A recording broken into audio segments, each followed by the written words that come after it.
Hi everyone. Welcome back to Simple English Daily. I'm Mark, your host for today's conversation. I have a question, and I need you to be completely honest with me and with yourselves right now. What is the very first, and perhaps the only, thing you touch the moment you open your eyes in the morning? Is it your toothbrush to freshen your breath? Is it a glass of cool water to wake up your body? Is it the warm hand of your spouse lying right next to you? Or, like the vast majority of people out there, is it your smartphone? I'm not judging you, because for a long time, that was my answer too. It had become an unconditional reflex. Picture this. I wake up, my eyes still heavy with sleep, my mind still wandering in the foggy mist of a dream. But my hand, as if it had a mind of its own, knows exactly what to do.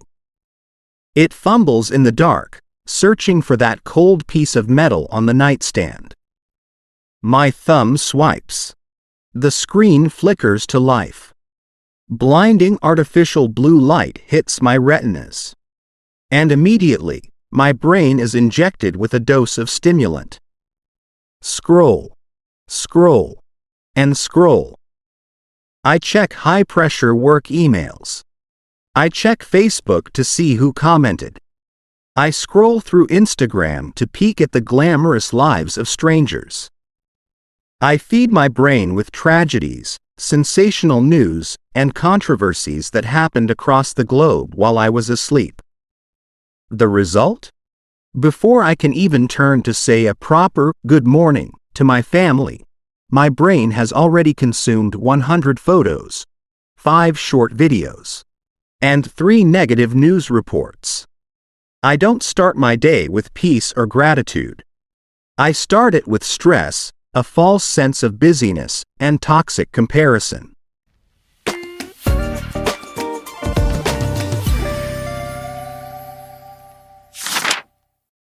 But this horror story doesn't end at the bedside. We carry this device everywhere like a living parasite. We take it into the bathroom.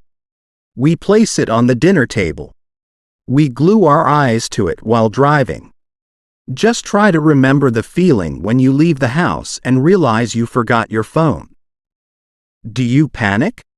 Does your heart race? You feel naked, as if you've just lost a limb or a piece of your soul. In that moment of panic, I realized a terrifying truth. A truth that sent chills down my spine. I am not the master of this device. This device owns me. I, a grown man, was like a dog on a leash. And that smartphone was holding the chain. Every time it went, ding, I perked up to listen. Every time it vibrated, I reacted like a puppet. It gave the orders, and I obeyed. That realization led me to a bold decision last week. I decided I had to break this chain. I decided to power off, toss my phone into a drawer, and lock it away for exactly 24 hours. No internet. No texting. No GPS maps. No digital music. Just me, raw and face-to-face with the real world. In this video, I'll tell you about that fateful 24 hours. I'll talk about the maddening restlessness, the boredom, and the incredible joy I found after the storm. But before we get into that story, we need to dissect the monster. Why is putting this tiny machine down so brutally difficult?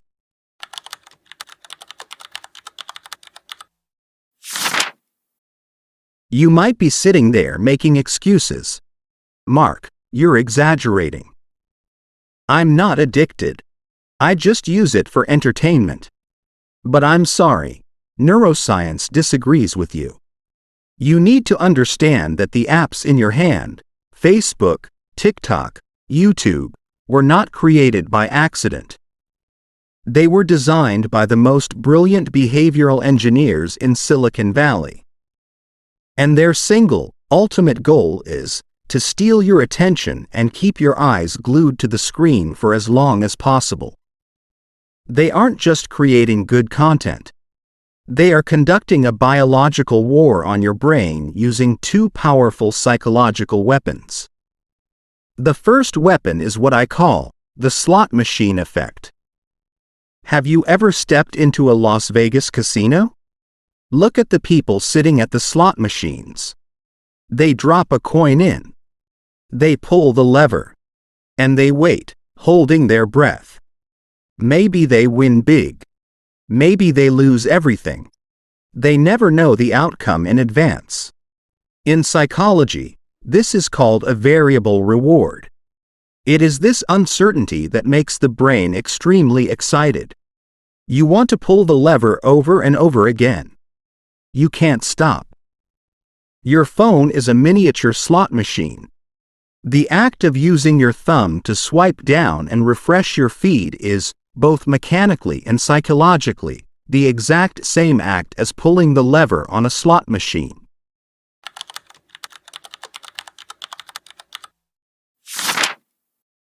When that loading icon spins on your screen, your brain waits in anticipation.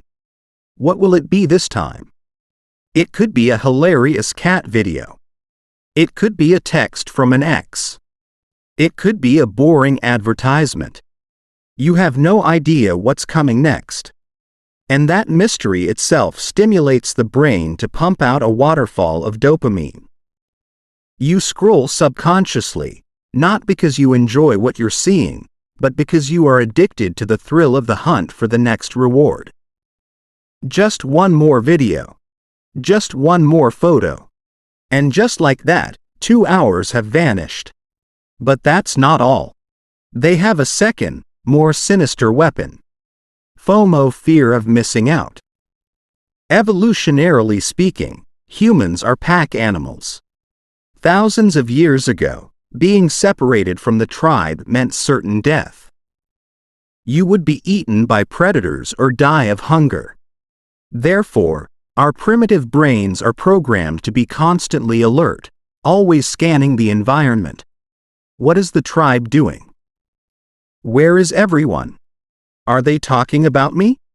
Today, your tribe no longer sits around a campfire. They are on social media.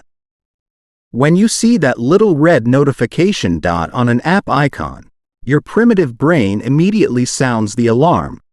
Something's happening. Someone is interacting. If I don't check right now, I'll be excluded, I'll be left behind. This creates a constant, low-level anxiety simmering in your chest. Have you ever felt your phone vibrate in your pocket when, in reality, it didn't? That is obsession. You don't check your phone for joy. You check it to soothe your anxiety. You check to make sure you are still safe, that you still belong somewhere. So, let's face the truth, when I decided to turn off my phone for 24 hours, I wasn't just putting away an electronic device. I was declaring war on two of the deepest biological mechanisms of the human race. I had to fight against the world's best engineers and my own survival instincts. And I have to be honest with you. The first few hours of that detox were not easy. It wasn't a peaceful retreat. It was a gut-wrenching struggle.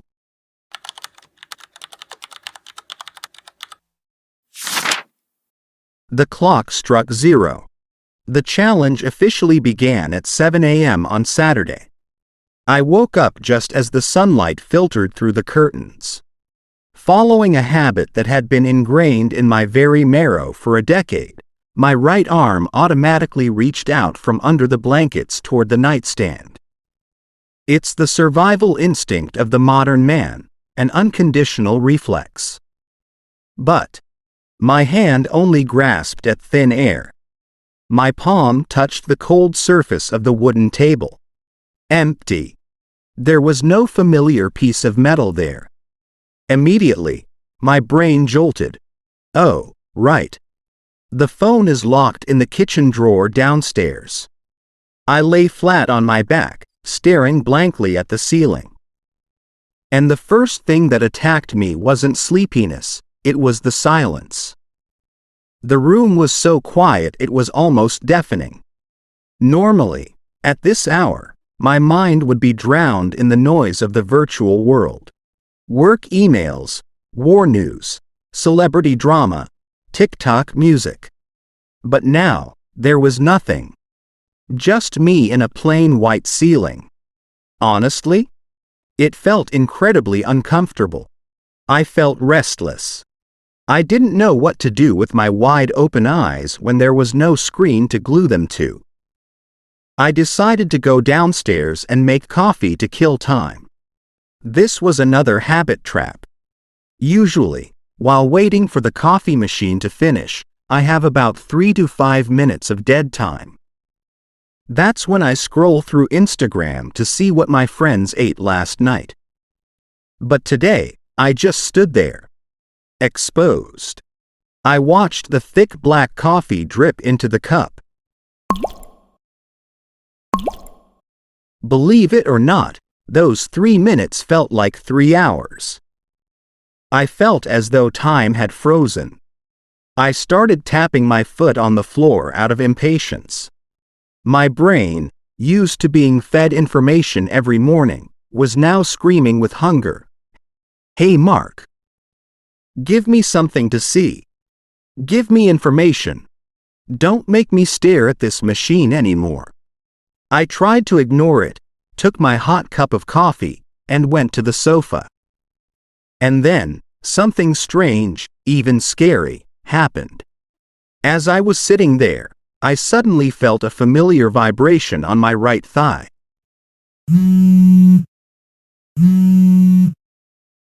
Fast as lightning, my hand dove into my pocket. But my pocket was empty. I was wearing pajamas. And the phone wasn't even in the room. Scientists call this phantom vibration syndrome. My brain had been programmed so deeply with that stimulus that, in its absence, the brain created a physical hallucination.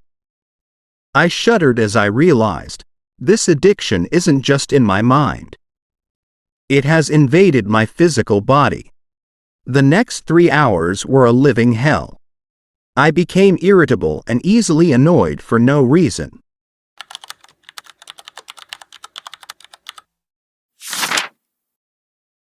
Anxious voices started whispering in my head. What if my boss calls for an emergency? What if someone gets into an accident and needs to reach me? What if my friends are hanging out right now and I'm missing out? The wave of FOMO hit me so hard it felt like I was drowning. I paced back and forth in the living room like a caged beast. I opened the fridge, stared into the void, then closed it. I went to the window to watch the traffic, then turned back inside. I felt no different from a heavy smoker desperately trying to quit. There were moments when I almost ran to the kitchen to break the lock and turn that phone on just to stop the itching in my brain.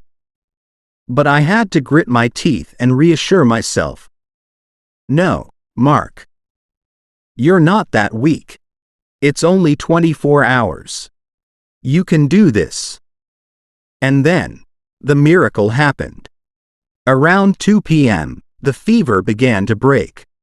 The restlessness gradually faded away like mist under the sun. My brain seemed to accept the reality. Fine. There's no dopamine hit coming today. We have to find something else to do.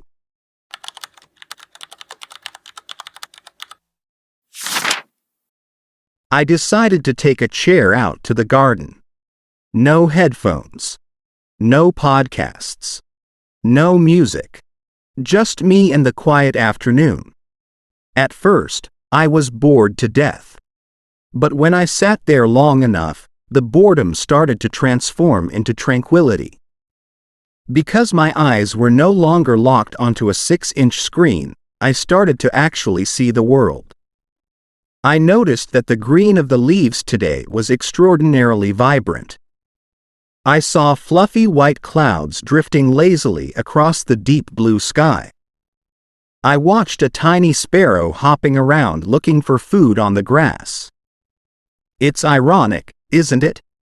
Normally, I could spend an hour looking at 4K nature photos on Instagram, liking carefully edited pictures of birds, yet I was completely blind to the real bird singing right in front of me. I went back inside and picked up a physical book I had bought long ago but never finished. Before, when I read, I had to glance at my phone every 10 minutes. My focus was shattered into pieces. But this time, nothing disturbed me. I read for 2 hours straight. I was completely immersed in the words and the plot. I forgot who I was, I forgot about time. It felt like my brain was taking a deep breath of oxygen after years of holding its breath underwater. My mind became incredibly clear. The fog of distraction had vanished.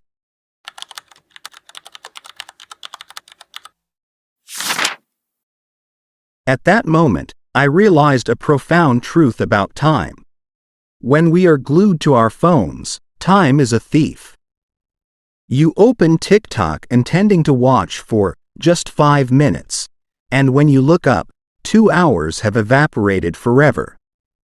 The phone has stolen your life. But without it, time seems to slow down. That afternoon felt long and leisurely, but long in a good way. I felt like I had more time to actually live. By dinner time, I went into the kitchen. I chopped vegetables slowly. I listened to the rhythmic sound of the knife on the cutting board. I smelled the pungency of the onions and the rich aroma of sautéed garlic. I tasted the sauce and felt the explosion of flavor on my tongue. I wasn't in a rush to finish cooking just to go watch Netflix. I didn't eat while scrolling through the news. I was simply cooking. I was fully present right there in my kitchen. And I realized that for the first time in months of racing against the clock, I was actually living in the now.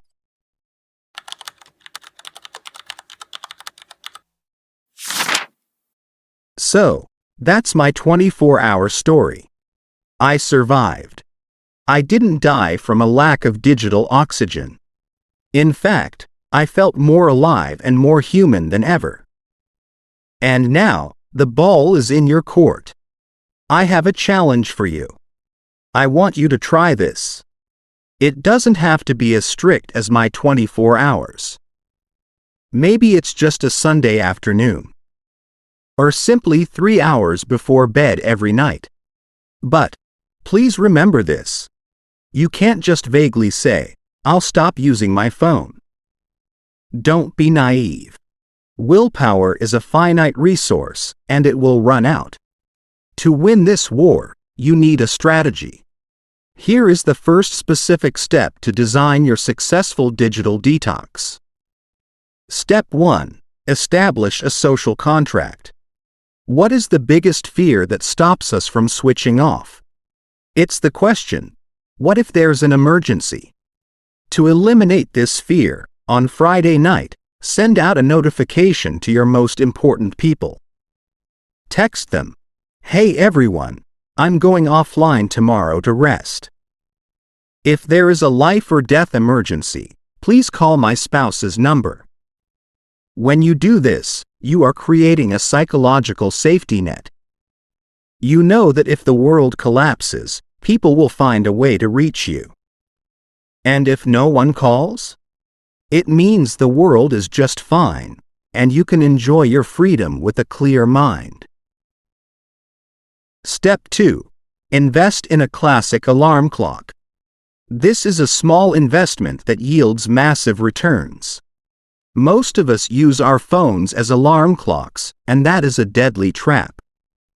The very second you touch your phone to turn off the alarm, your fingers will instinctively slide over to Facebook. It's unavoidable. Buy a cheap alarm clock, the kind that runs on simple batteries. This allows you to do something crucial. Banish your phone from the bedroom. Charge it in the kitchen or the living room. Let your bedroom become a sanctuary for rest again, not a branch office of your workplace. Step 3. Increase friction. The golden rule of habits is, if you want to break a bad habit, make it harder to perform.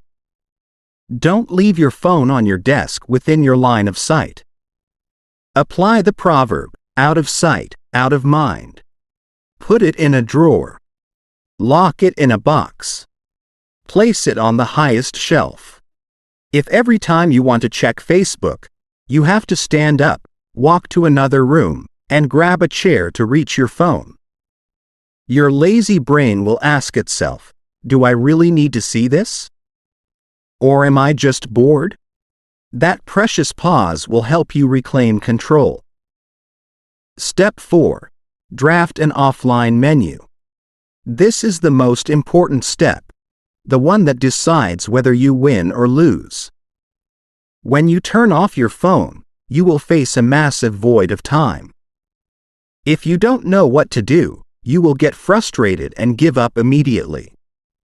So, prepare a list of high-quality mental nourishment to fill that gap. Pull out that dusty book you bought 3 years ago. Declutter your messy wardrobe. Go for a walk without stuffing earbuds into your ears. Play board games or do a puzzle with your kids. Prepare your environment so that you have no choice but to enjoy real life.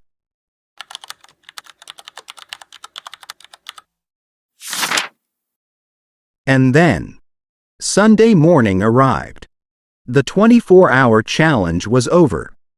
I walked down to the kitchen and approached the drawer. I opened it. It was still there, the silent, black mirror. I pressed the power button. The logo lit up brightly. And then, the nightmare began.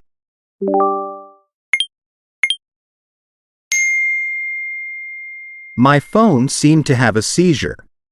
A flood of notifications rushed in like a waterfall. 5 new emails. 12 messages. 3 missed calls.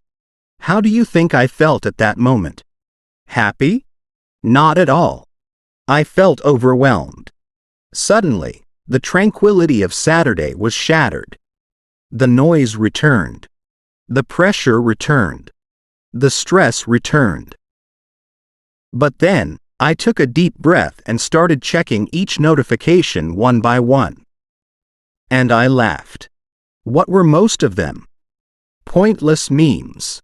Spam messages about real estate. Idle chatter in group chats. Nothing was urgent. Nothing was life or death. I realized a shocking truth. I hadn't missed a thing. The world kept spinning without me. The sun still rose. My friends were doing just fine.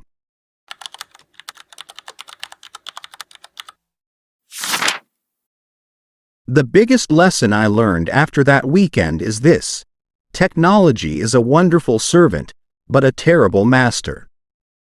It's great that we have the internet to connect. But we must have boundaries. We need to know who is holding the leash. We need to remember that looking at a 4K sunset photo on a retina display will never, and can never, replace watching a real sunset with your naked eyes.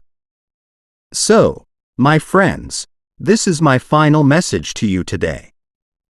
Don't let a 6-inch screen steal your one and only life. Your time is finite. Your attention is pure gold. Have the courage to put the phone down. Look up. Look deeply into the eyes of the people around you.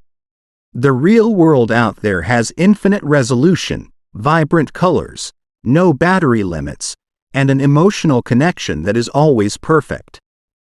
Thank you for listening to my journey of reclaiming freedom. If this video touched you, please hit like to support the Simple English Daily team. If you accept this challenge, comment below with the words, "I accept the challenge." I'll be waiting to read your victory stories. And don't forget to share this video with friends who you know need a detox just like us. Live real. Live strong. Goodbye, and I'll see you warriors in the real world.